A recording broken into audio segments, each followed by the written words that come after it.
হবে ঘুরতে হবে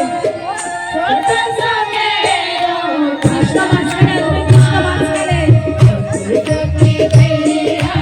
ছোটে ছোটে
छोटे भैया छोटे छोटे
সবকিছু বলে দিতে হবে, ওই বাচ্চাদের সরাতে হবে, ওইখানে জায়গা করে দিতে হবে। আর না যে সময় হাড়ি ভাঙবে কার মাথা ফেটে যাবে কোনো ঠিক নেই। বাচ্চাদের শরীরের একটু জায়গা করে দিতে হবে। সকলে এই পাশে বসে সরে সরে বসে হয়ে যায়। আচ্ছা, সিঁড়িটা ধরে একটু আগের দিকে করে দিলে ভালো হবে। এই বাচ্চা ওই বাচ্চাদের একটু পিছনে পিছনে করে দাও, আগের দিকে ওই বাচ্চাদের শরীরে ঘুরবে, ওইখানে জায়গার দরকার। এই পাশে সেই পাশে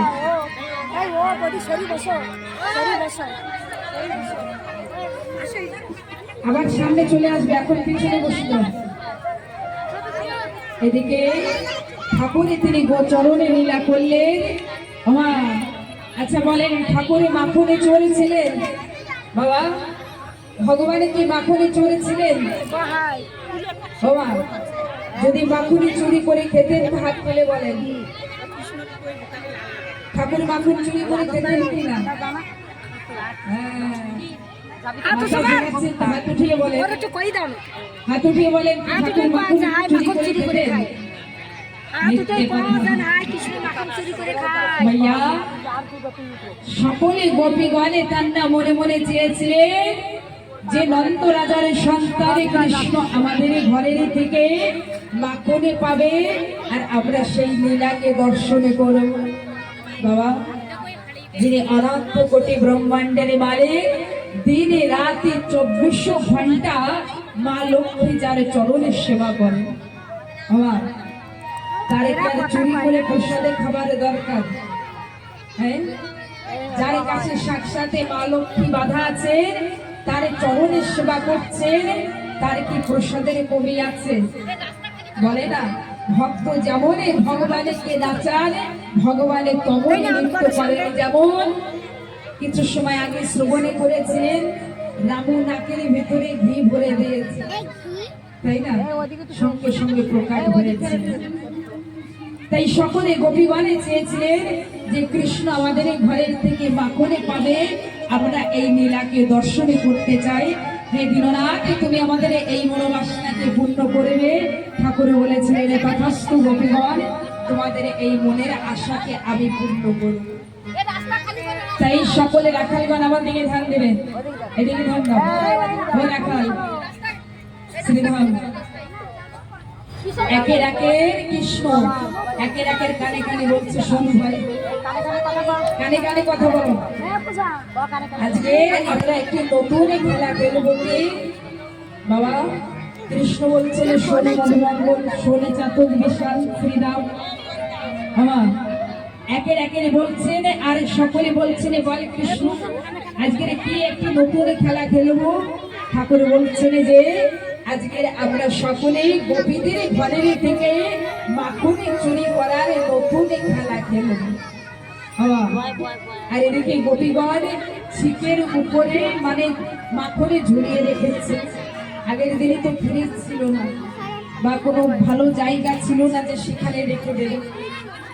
তা আজকের গোপীগণে মাখনে রেখে দিয়েছে। কৃষ্ণ বলছেন যে রাখালে গণ, আজকের আমরা এই নতুন খেলা খেলব।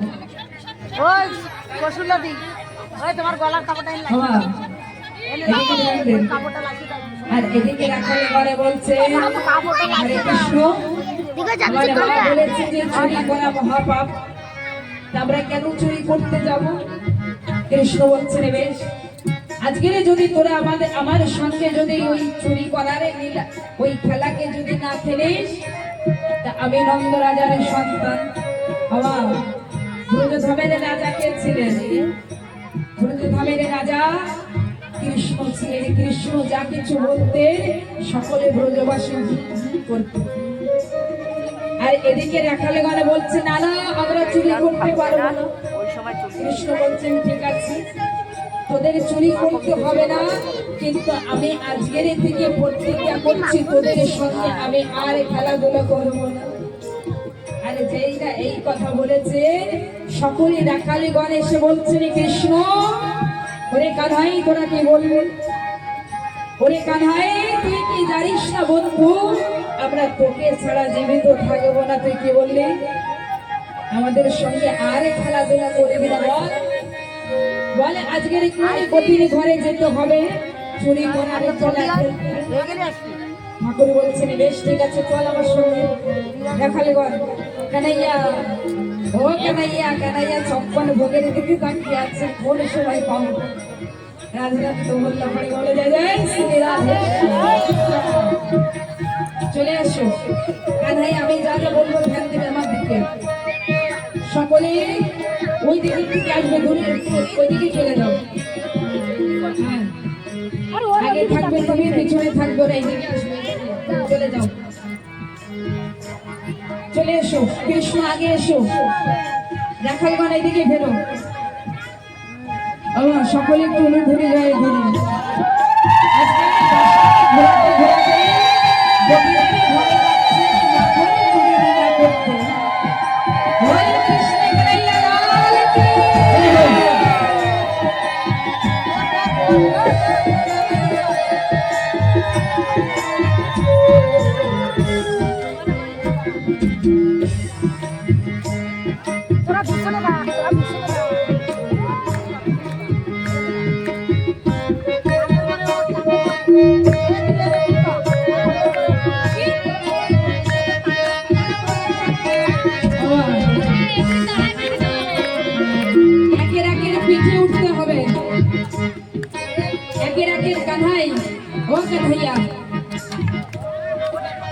রাখালগঞ্জের পিঠের পরে উঠবে, পিঠের পরে উঠবে।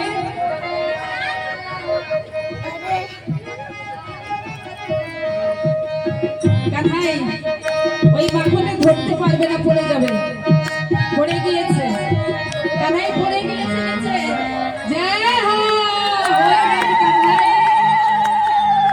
আবার একে একে কানে কানে কথা বলবে, একে একে কানে কানে কথা বলো, কেমন ভাবে হাড়ি ভাঙবে। কানে কানে ফাঁস ফুস করে তো গে এরকম করে হাড়ি ভাঙছিবে।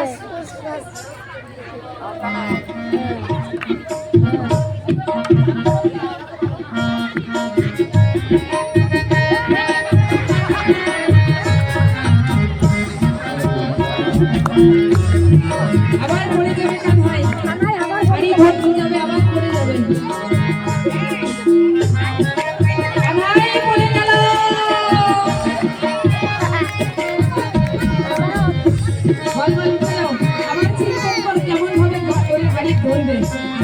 কিভাবে পারবে?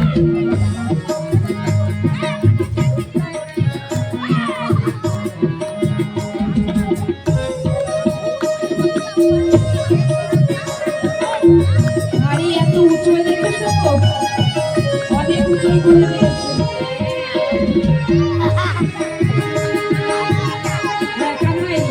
এখন উঠে মাখন যাও, মাখনের হাড়ি ধরো।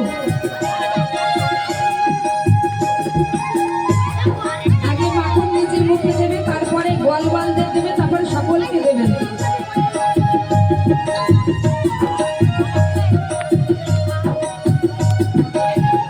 আজকের গোপীদের ঘরের থেকে ভগবানের তিনি মাখনে চুরিতে লীলা করলেন।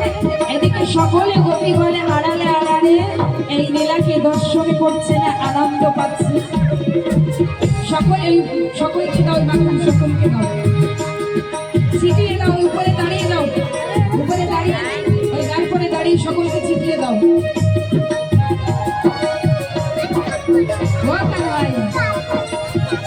এইভাবে ছিটিয়ে দাও, তোমাকে খুলতে হবে না। মা খুলতে হবে না, খুলবেন না, ভাঙতে হবে। একটা হাতুড়া দিয়ে কিছু নিয়ে এসো।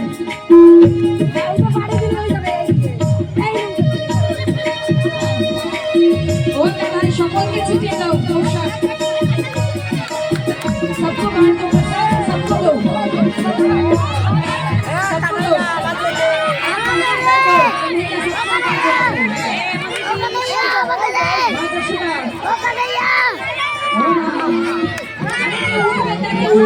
बच्चों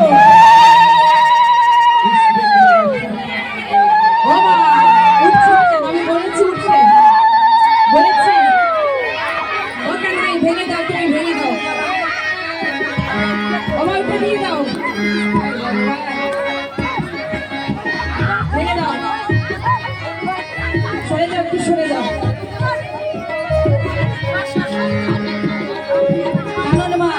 ও কানুন মা, ও কানুন মা,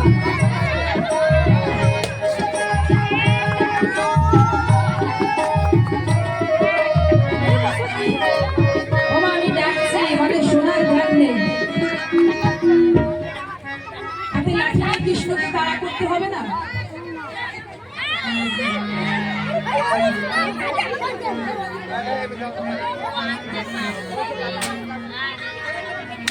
আগের থেকে নয়, আমি বলবো তবে কি করছেন জানি না আমি। বাবা নতুন নতুন মা হয়েছে তো। ও কাঁধাই দাঁড়িয়ে যাও।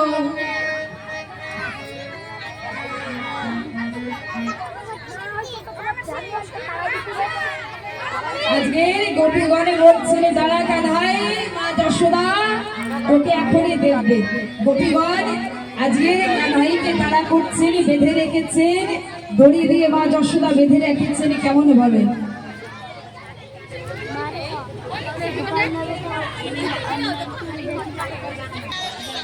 जय श्री राधे श्री राधे श्री राधे जय जय श्री राधेश्याम, जय जय श्री राधेश्याम।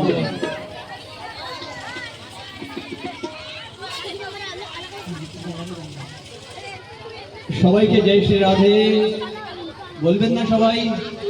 কালো কিন্তু বলেছিলাম, আর দেবীজি বারবার বলছে মুখে নাম আর হাতে কাম। এই থাকার দরকার কিন্তু মানুষের জীবনে। আর ভগবান শ্রীকৃষ্ণ ভাগবতের মাধ্যমে কিন্তু মানুষকে এই বলে গেছেন যে তোমরা সব সময় মুখে নাম করবে আর হাতে কাম করবে। সেই কিন্তু হরিচাঁদ গুরুচাঁদ ঠাকুর ওনারা অন্য বলে গেছেন এই যে মুখে নাম আর হাতে কাম, কর্মই প্রধান। সেখানে আমরা কথা শ্রবণ করতে এসেছি, তা বর্তমান কিন্তু আমাদের প্রধান কর্ম কি? কথা শ্রবণ করা। প্রত্যেক জানারা আমরা ভক্ত এখানে বসে আছি, ধ্যান মন সব এই ভাগবতের দিকে থাকার দরকার আর কথার দিকে থাকার প্রয়োজন। আসুন আমি যাই গাইতে পারি, দেবীজি কালো অনুরোধ করেছিল। আর আজ কেননা এ সময় এই যে দৃশ্যটা চলছে, কান্হা মাখন চুরি করছে, আর মা যশোদার কাছে যখন ওই গোকুলের অন্য মায়েরা গিয়ে আপত্তি করে কি তোমার এই ছেলেটা খুবই দুষ্টু, আমাদের ঘরের মাখন টাখন আর রাখার কায়দা নেই, ও সব কিছু ভেঙে ঠেঙে চুরি করে খেয়ে নেয়। তাই যশোদা মা শুনে শুনে লাস্টে অসহ্য যখন ধরে যায়, তা লাঠি দিয়ে ওই কান্হাজিকে বাড়ানোর চেষ্টা করে কি তোকে আজকে মারবো। তো সেই দৃশ্যটা চলছে। তা দেবীজি স্পেশালি আমাকে বললেন কি ওই গানটা যদি দাদা আপনি জানেন তো ওইটা একটু করুন। তো সেই গানটা আমি গেয়ে শোনাচ্ছি।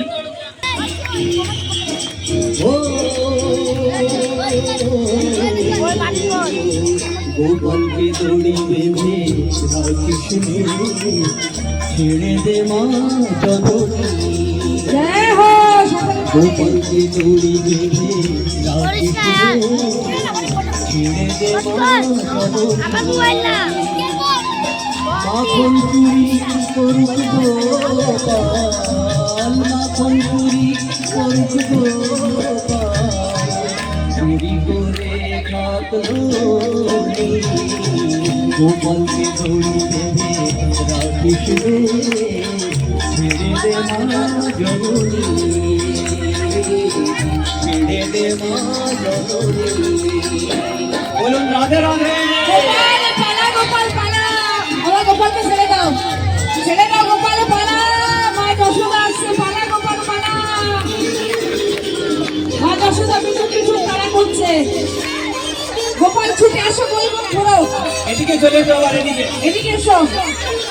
মা যশোদা লাঠি নিয়ে তারা করেছে, গোপালকে পালা। চলে এসো, চলে এসো।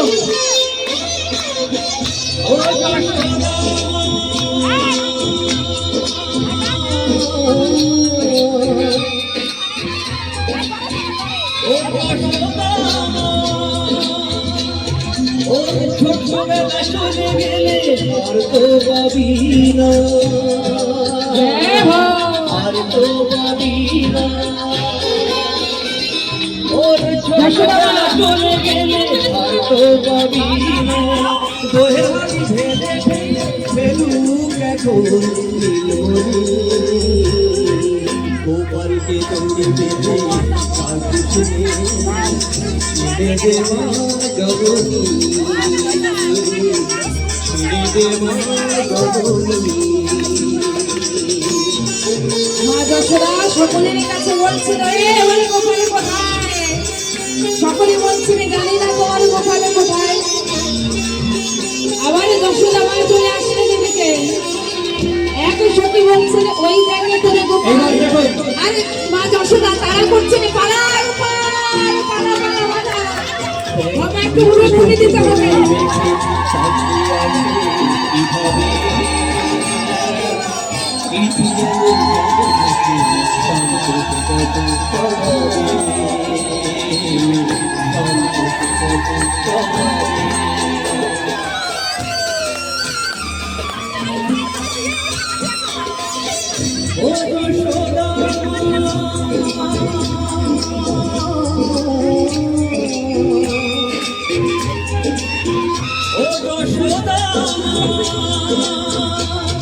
ওই দুষ্টুটাকে সাজা দিয়ে লুকিয়ে কাঁদিস না,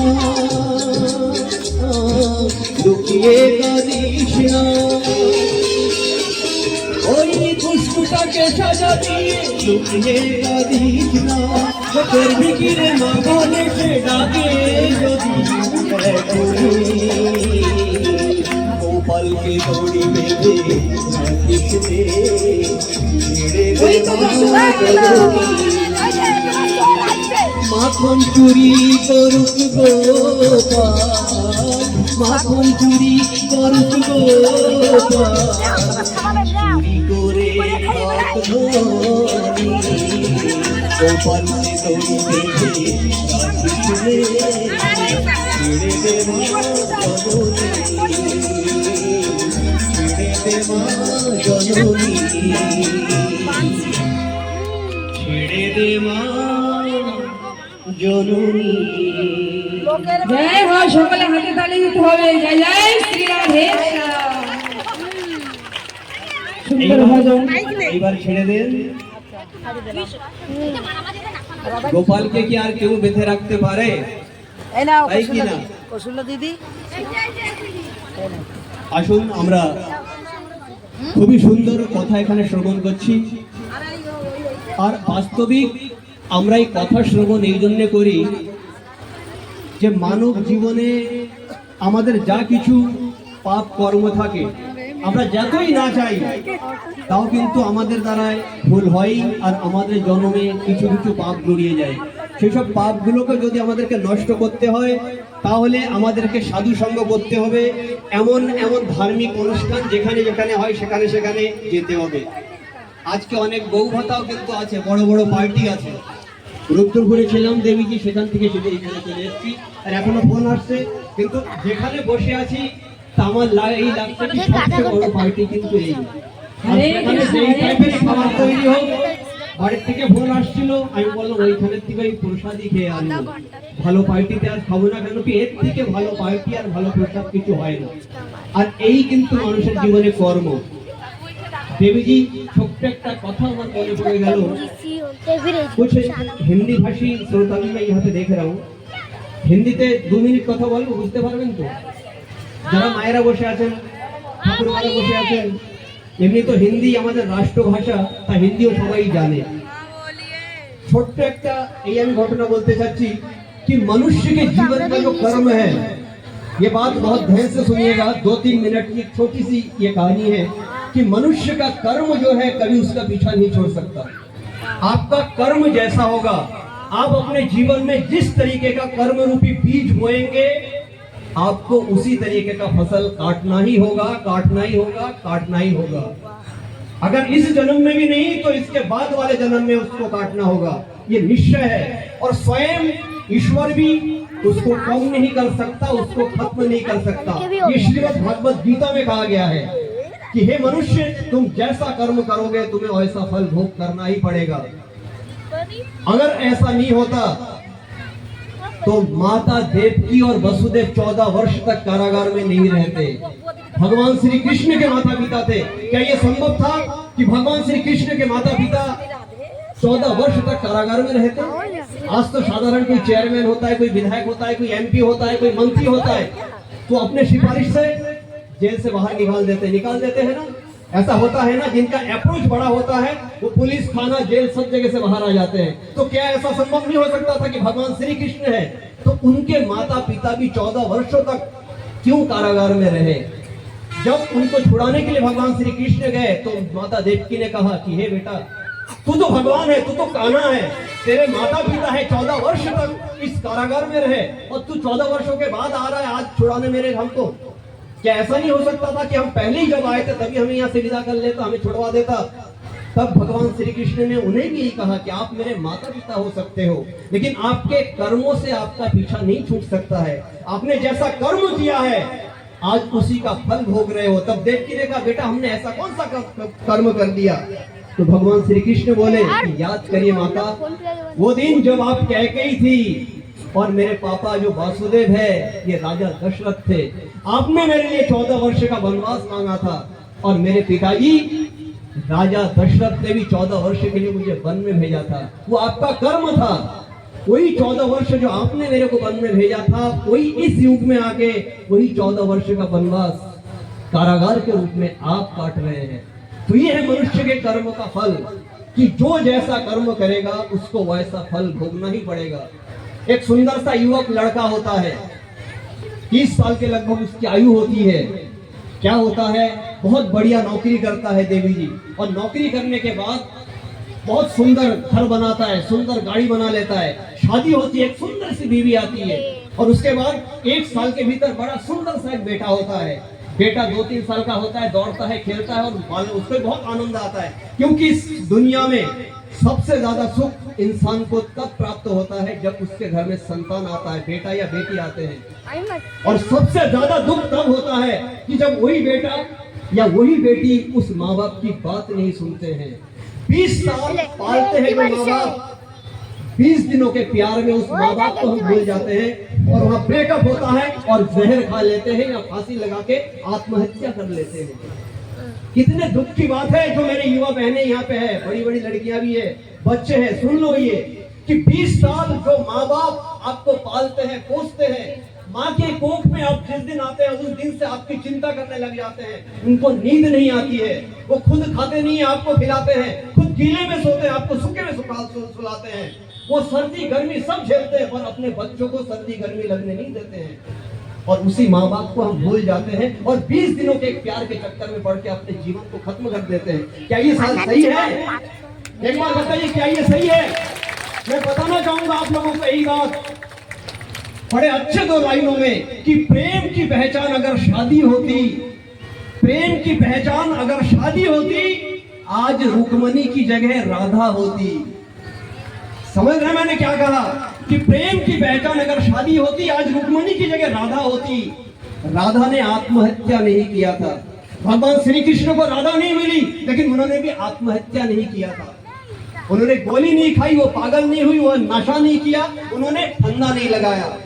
तो आज हम क्यों करते हैं? उसी भगवान की वंशज हम लोग अगर उन्हें मानते हैं, उन्हें जानते हैं, उन्हें पूछते हैं तो भगवान श्री कृष्ण और राधा रानी की शपथ हमें यहाँ से लेनी चाहिए कि हर जो हमारे बच्चे हैं कि युवक युवतियां यहाँ पे है, जो युवक लोग हैं, हम यहाँ से संकल्प लेंगे, भगवान श्री कृष्ण को साक्षी मान के कसम खाएंगे कि हम भी ऐसा कोई काम नहीं करेंगे और हमारे जितने इष्ट मित्र मंडली है, जितने लोग हैं, हम सबको मना करेंगे कि ऐसा आप लोग ना करें। देख रहा बड़ा दुख होता है ये सब बातें। देवी के थोड़ा सा हो सकता है मैं अलग जा रहा हूँ, लेकिन ये भावना है और ये सब चीजें देवी जी भी बताती है मंच के माध्यम से, भगवत कथा के माध्यम से, और दूसरे भागवत कथावाचक वो लोग भी बताते हैं। अब क्या होता है, वो बच्चा खेलता है, बड़े आनंद में वो जो आदमी है एक दिन सो जाता है। 30 साल का वही आदमी मैं जिनकी बात बता रहा हूँ, अचानक सुबह उठता है, उठ के देखता है कि यमराज जी सामने है। यमराज जी बोलते हैं कि बेटा चल तेरे जाने का समय हो गया। भैया वो सब कुछ छोड़ देता है कि अभी मैंने इतनी अच्छी नौकरी की, इतना बड़ा मकान बनाया, इतनी बड़ी गाड़ी खरीदी, सुंदर सी मेरी बीबी है और ये सुंदर सा मेरा बेटा है जिसको लेके अभी मैं खेलूंगा, दौड़ूंगा, पता नहीं क्या क्या सपने उसने देखे हैं। वो हाथ जोड़ता है, रो पड़ता है कि यमराज जी ऐसा मत करिए, अभी तो मेरा समय नहीं हुआ, अभी मेरी एज 30 साल की हो रही है, ऐसा मेरे साथ मत करो। तब यमराज जी बोलते हैं नहीं बेटा, ये देख लिस्ट आ गया है, ये 10 लोगों की लिस्ट है और ये 10 लोगों में सबसे ऊपर तेरा नाम है। फिर भी वो रोता है, गिड़गिड़ाता है, लेकिन यमराज जी नहीं मानते हैं कि देख मेरे पास आदेश आ गया है, 10 की लिस्ट है, मुझे 10 को लेके ही जाना है। नहीं लेके जाऊंगा तो वो फिर मेरे लिए पता नहीं क्या कर देंगे, इसलिए भैया तेरे को मुझे लेके ही जाना पड़ेगा। तो फिर रोता है, फिर गिड़गिड़ाता है कि ऐसा मत करिए, थोड़ा समय मुझे दे दीजिए। लेकिन यमराज कहते देख लिस्ट बन गई है, विधाता ने लिख दिया है, कट नहीं सकता है, जाना तो तुझे पड़ेगा। तब वो रो पड़ता है, वो इंजीनियर होता है, वो रो पड़ता है, रो के कहता है कि यमराज जी अगर मुझे जाना ही है तो मेरे को 5 मिनट का समय दे दो, 10 मिनट का समय दे दो। यमराज जी बोलते हैं अब 10 मिनट का समय चल मैं तुझे दे सकता हूँ इधर उधर करके, लेकिन जाना तुझे पड़ेगा ही। तो बोलते हैं लेकिन 10 मिनट काय के लिए चाहिए? तो व्यक्ति बोलते हैं कि मैं ना सुबह उठ के बिना कॉफी पिए कहीं जा ही नहीं सकता हूँ, ये मेरी एक आदत है। तो जीवन का आखिरी कॉफी मैं इसी घर में बैठ के पीना चाहता हूँ, अगर हो सके तो मेरे को 10-15 मिनट का समय दे दो। यमराज जी बोलते ठीक है जा, तेरे को 10-15 मिनट दिया, कहता फिर मैं कॉफी बनाता हूँ और पी के फिर आपके साथ चल दूंगा, लेकिन क्या आप कॉफी पियेंगे? तो यमराज जी बोलते हैं वैसे तो सुबह सुबह का टाइम है, मैंने भी कॉफी अभी पिया नहीं है, चल बना मेरे लिए भी पिला, लेकिन एक काम करना कॉफी में चीनी मत डालना। तो बोलते क्यों महाराज जी? यमराज जी चीनी क्यों ना डालूं? तो कह रहा जब मैं पृथ्वी लोक में आता हूँ ना तो मुझे बड़ा डर सा लगता है, क्योंकि इस समय पृथ्वी लोक में sugar, high BP, blood pressure, heart disease बहुत ज्यादा है, क्योंकि पृथ्वीवासी जो है ना गलत खान पान के चक्कर में पड़े हुए हैं, मेहनत नहीं करते हैं, एक्सरसाइज नहीं करते हैं, व्यायाम नहीं करते हैं। ये लोग क्या इतने उल्टे सुल्टे खाने में पड़े हैं। बच्चे को एक वो जमाना था जब दही मक्खन मिश्री ये सब खाते थे, आज बच्चे क्या खा रहे हैं? मोमो, चाउमीन यही सब खाते हैं, फ्राइड राइस। घर में भात भाजा देगा माँ नहीं खाएंगे, लेकिन दुकान में जाके वही खाएगा, क्योंकि वहाँ भात भाजा था क्या ना खाने की हो जाए फ्राइड राइस। तो बच्चे ये सब खा रहे हैं, खा के आज सब बीमार पड़ रहे हैं। अब क्या होता है देखिए, बस 1 मिनट और लूंगा। यमराज जी जब चाय पीते हैं, वो इंजीनियर होता है, वो क्या करता है, वो जो 10 की लिस्ट होती है ना, तो 10 के लिस्ट में से वो क्या करता है, इरेजर लाता है और बड़े तरीके से ऊपर से अपना नाम मिटा के नीचे लिख देता है, एकदम उसी हैंड राइटिंग में, क्योंकि इंजीनियर है, कलाकार आदमी है, वो नीचे लिख देता है। लिख के बड़ा संतुष्ट होता है कि अब तो कुछ दिनों के मोहलत मिल ही जाएगी, और जितने दिन का समय मिलेगा इसी दिनों में मैं कुछ ना कुछ कर ही जाऊंगा, बड़ा खुश होता है। कॉफी वॉफी दोनों पीते हैं, पीने के बाद फिर यमराज जी बोलते हैं कि बेटा वैसे ना मैं भगवान की बात को टाल नहीं सकता हूँ, लेकिन तूने इतनी अच्छी कॉफी मुझे पिलाई ना सुबह सुबह, मेरा दिल एकदम बाग बाग हो गया। मैं बहुत प्रसन्न हूँ तेरे से, और मैं तेरे लिए चाहे ऊपर मुझे लड़ना भी पड़े, लेकिन एक काम तो तेरे लिए मैं करूंगा, ये मैं कसम खा के कह रहा हूँ, मेरे उस भगवान की कसम खा रहा हूँ। बोलते क्या क्या करेंगे आप, मुझे छोड़ देंगे क्या? देख छोड़ मैं नहीं सकता, लेकिन इस बार मैं उस भगवान से लड़ जाऊंगा, लेकिन ये करूंगा कि इस बार मैं ऊपर से नहीं, इस बार मैं नंबर नीचे से लगाऊंगा। हरे कृष्णा। से बोलिए राधे राधे।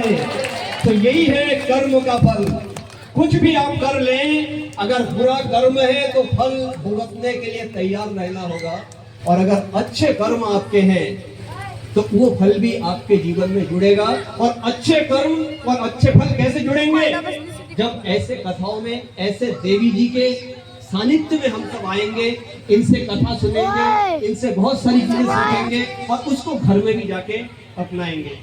हो सकता है मैंने थोड़ा ज्यादा बोल दिया, लेकिन पता नहीं आप लोगों को अच्छा लगा या नहीं लगा, ये अलग बात है। लेकिन बस वही, मैं मेरी राधा रानी और मेरे कान्हा जी से आप सभी के लिए बहुत बहुत मंगल कामना करूंगा, और देवी जी के लिए और मंगल कामना करूंगा कि आप और ऊंचाइयों तक जाए और कथा करें और इस सनातनी संस्कृति को आगे बढ़ाए। और हे मेरे कान्हा जी, हे मेरी राधा रानी, अगर हो सके तो मेरे इस युवा पीढ़ी को सद्बुद्धि देना, ये लोग नशे की ओर अग्रसर ना होए, ये लोग आत्महत्या की ओर अग्रसर ना होए, ये लोग अपने माँ बाप से प्रेम करना ना भूले, अपने भाई बहन रिश्ते नातों से प्रेम करना ना भूले। सबसे बड़ी पूजा माँ बाप की पूजा है। हे मेरे युवा समाज, अपने माँ बाप को मानिए, उन्हें जानिए, उन्हें पूजिए, देखिएगा राधा रानी भी प्रसन्न हो जाएंगी, कृष्ण भगवान भी प्रसन्न हो जाएंगे। एक बार प्रेम से बोलिए राधे राधे, जय श्री राधे, जय श्री कृष्णा, जय श्री कृष्ण, जय वृंदा देवी, जय सभी के माता पिता की। धन्यवाद भैया। बदन मेरा मिट्टी का, सांसें मेरी उधार है, घमंड करूं किस बात का, यहाँ पर हम आप सब किराएदार हैं, है ना। जो अभी बताए कि ऊपर की जो लिस्ट में जो नाम थे वो नीचे आ गए, फिर यमराज जी ने उल्टा कर दिया कि नीचे से ही पहले लेकर जाऊंगा, है ना। तो ये जो बदन है ना, ये मिट्टी का शरीर है, और ये किराए का घर है। जिस दिन ठाकुर जी ये कह दे कि ये जो किराए का घर है इसे छोड़ना पड़ेगा भैया, तो उस दिन इस किराए के घर को खाली करना पड़ेगा, है ना। उसी दिन इसी किराए के घर को खाली करना पड़ेगा। इसीलिए हम जो अहंकार करते हैं, घमंड करते हैं कि मेरे पास धन है, दौलत है, सुंदरता है, मुझ में शक्ति है, ये सब कुछ साथ नहीं जाने वाला, और ना ही ये ठाकुर जी देखते हैं, है ना। तो ये घमंड सब कुछ यहीं पे धरा का धरा रह जाएगा, हाथ कुछ लगने वाला नहीं है। तो हाथ क्या लगेगा, उठाइए पूरे पूरे हाथ, बोलो राधे राधे, राधे राधे। बोलो राधे राधे।